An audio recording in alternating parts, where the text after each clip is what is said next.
The following content is provided under a Creative Commons license. Your support will help MIT OpenCourseware continue to offer high-quality educational resources for free. To make a donation or view additional materials from hundreds of MIT courses, visit MIT OpenCourseware at ocw.mit.edu. Hi, Jocelyn here. Today we're going to go over Fall 2009 Final Exam, problem number 5. As always, we're going to start by reading the question. The skeletal structure of the amino acid alanine is given below as it exists in its neutral zwitterion. To the right is shown its titration curve in aqueous solution. The abscissa expresses concentration in terms of degree of protonation, so that a value of 0.5, that the neutral ion is the only species present. At a value of 0, alanine is totally deprotonated, and at a value of 1, alanine is totally protonated. So let's move to part A. What is the hybridization of each of the 3 carbons in alanine? So to begin with this one, I would start by rewriting the structure of alanine, because as it's written now, it's not as clear what the hybridization of the alpha, beta, and gamma carbons are. So starting with the alpha carbon, connecting the beta carbon,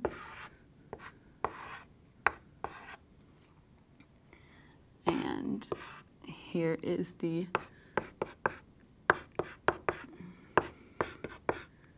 gamma carbon.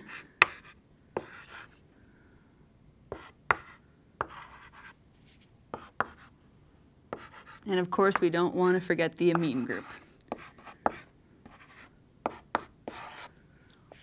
All right, so this looks fairly similar to what is on the page, but I've kind of expanded the structure so that it's more straightforward for us to determine the hybridization. The alpha carbon is the central carbon here. And we see that it has 4 bonds and 4 electron domains. If we go back to the beginning of the class, we learned that when you have 4 electron domains around a central carbon, we have sp3 hybridization. Going to the beta carbon here, we see that it also has 4 bonds, but one of them is a double bond to oxygen. So we need to remember from our earlier lessons that the double bond only counts as 1 electron domain. Therefore, this carbon has 3 electron domains.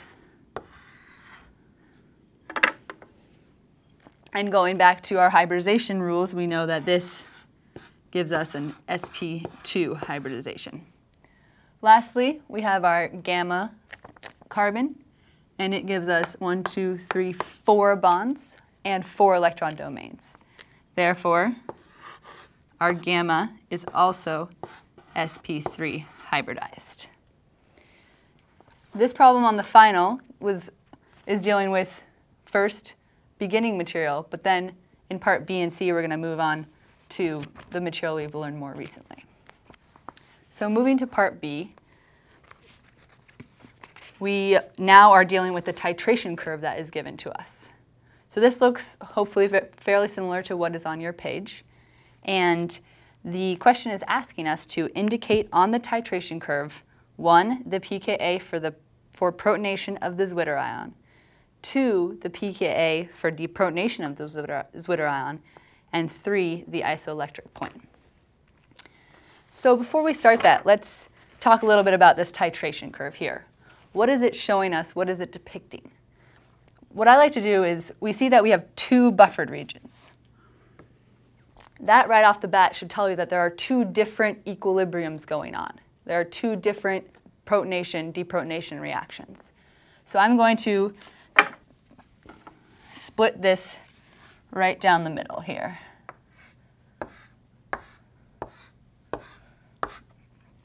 And that way we can think about the 2 protonations, deprotonations separately. So on the left side here, we have the more acidic portion of our titration curve.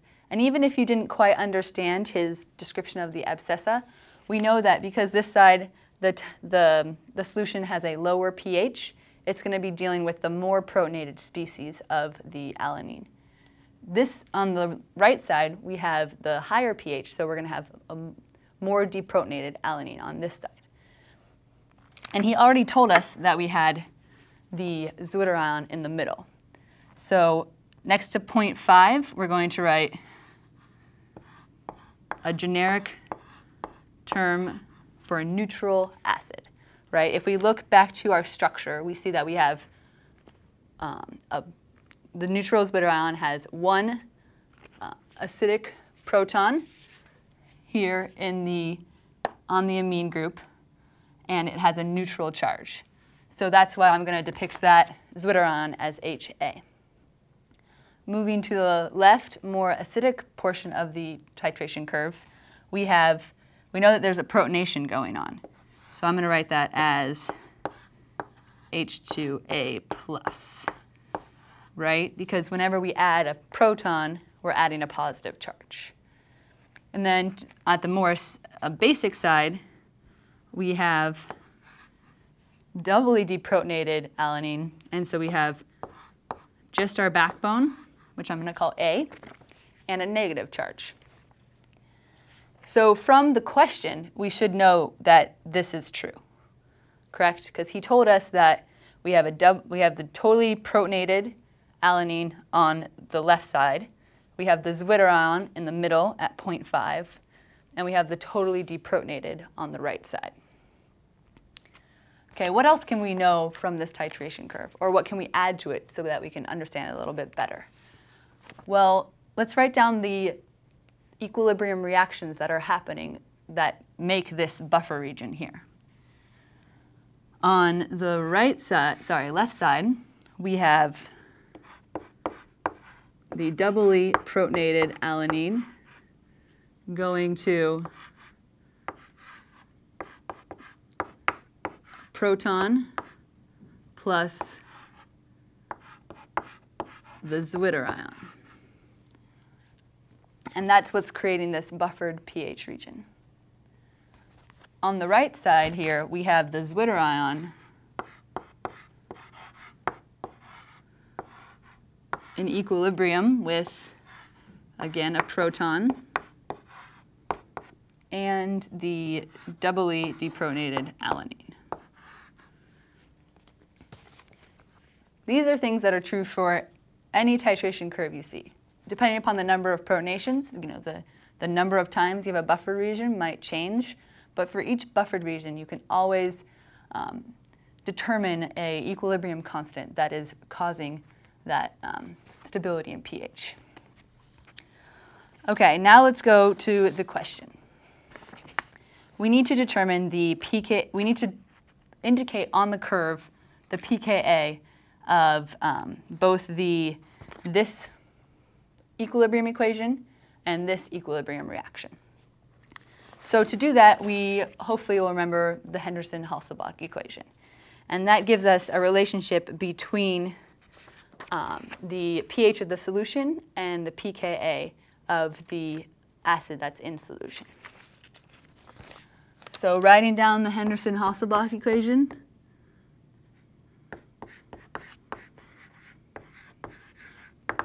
we have that the pH, and this is the same equation that Professor Sadoway derived in lecture.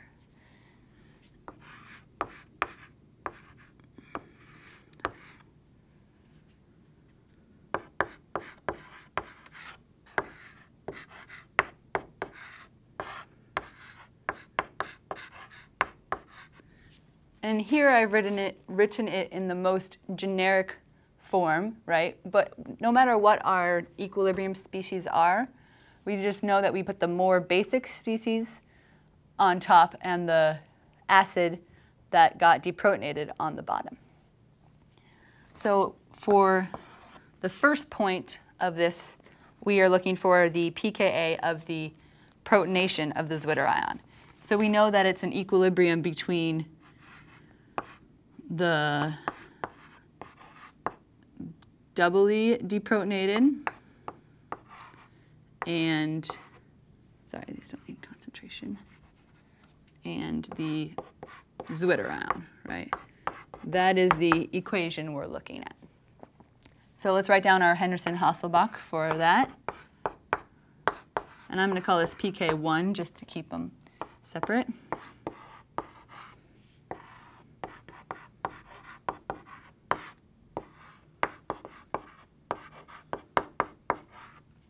And remember here my HA is on top because we have our doubly protonated species is the acid in this case. Now, in order to put on the titration curve where the pKa is, we can look at the Henderson-Hasselbalch equation and see that where the pH equals the pKa is when the concentration of the acid and its conjugate base are equivalent, right? Because if HA equals H2A plus, the log term goes to 0, and we have our pH equals our pK1. Going back to the titration curve, we see that the concentration between H2A plus and HA is equal right in the middle. We can assume that this is a 2-scale concentration abscissa here. And so there we go up and we can say, okay, this point on the titration curve here corresponds to our pK1. I've called our pK1. So from the Henderson-Hasselbalch equation, we can see that given the titration curve, this is where our pK1 is, and it's about 2. For our purposes, that's, we weren't asked to estimate it, but if I had to, I'd say it's around 2. Now we have to do the same thing for the other side of the titration curve. So if you haven't done that already, maybe you can stop now and try that out on your own because it's the same process. Okay, so let's do the second one, which again is just the pH is equal to the pKa when the two species are equal, except for now we have different species. So basically we're looking for, well, our new Henderson-Hasselbalch equation is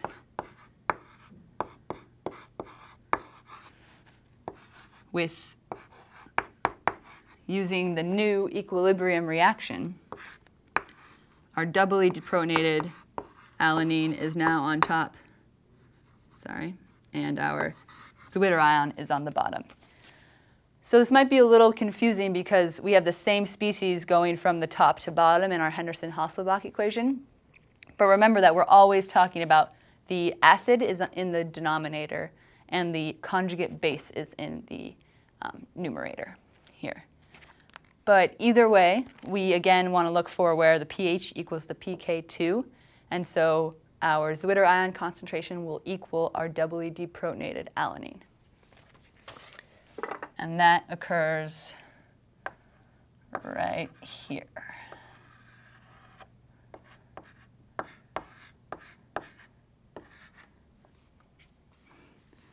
So the last part of this question is to indicate where the isoelectric point is. And the important thing for this part of the problem, of course, is to know what the isoelectric point means. And it's where the dominant species in the solution is the neutral zwitterion.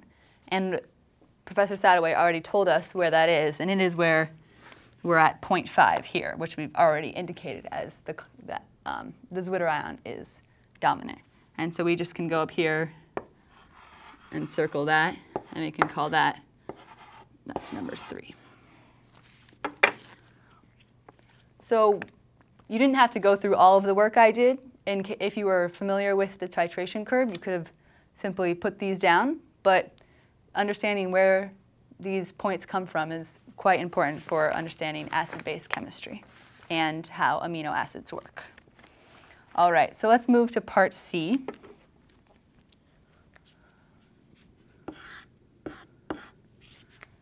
In part C, we are asked to draw the skeletal structure of alanine when it is solvated in an aqueous solution at extreme acidity, i.e. pH less than 1. So I'm going to write that down. And then we can go back to our titration curve and see where that is, because we've already spent a lot of time understanding our titration curve, and that tells us a lot about the acid-base chemistry of alanine. So at the titration curve, we see that at a pH less than 1, we're going to have mostly our doubly protonated Zwitter ion. That said, now we need to go back and look at the structure of alanine, and we can put in the protonation. So we're given the Zwitter ion form of alanine.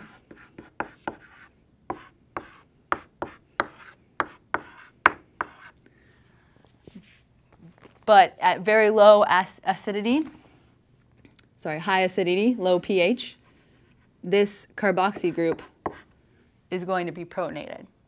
And so we have both of our acidic protons are on the alanine, and this would be the structure of alanine at a pH less than 1.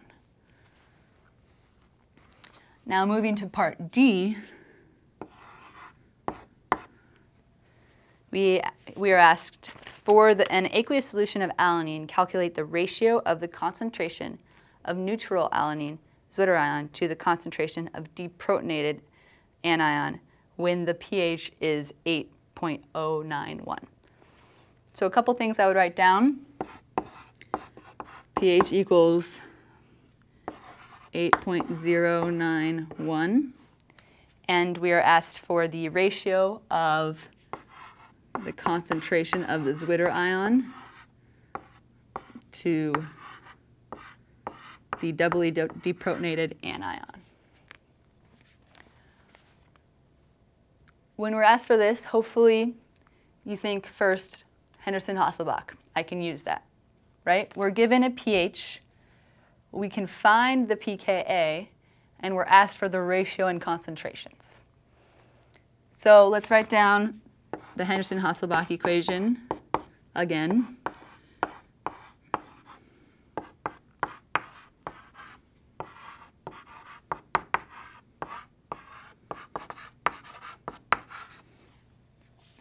And because we're asked for the ratio, we don't need any more information except for the pKa.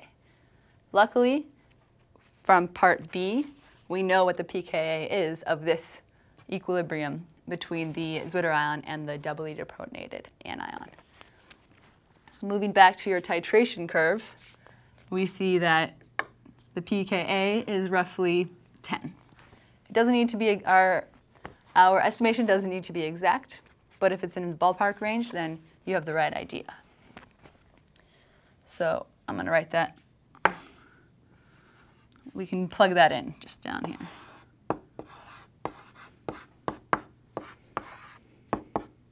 Plus log of our concentration. That's our log term. And from here, it's just algebra, right? So simplify a little bit. If we bring the 10 over to this side, we get negative 1.909 equals the log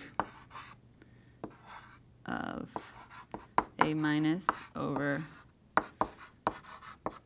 I'm sorry, I'm getting a little bit crooked here. And then if you take both sides to the power of 10, we'll get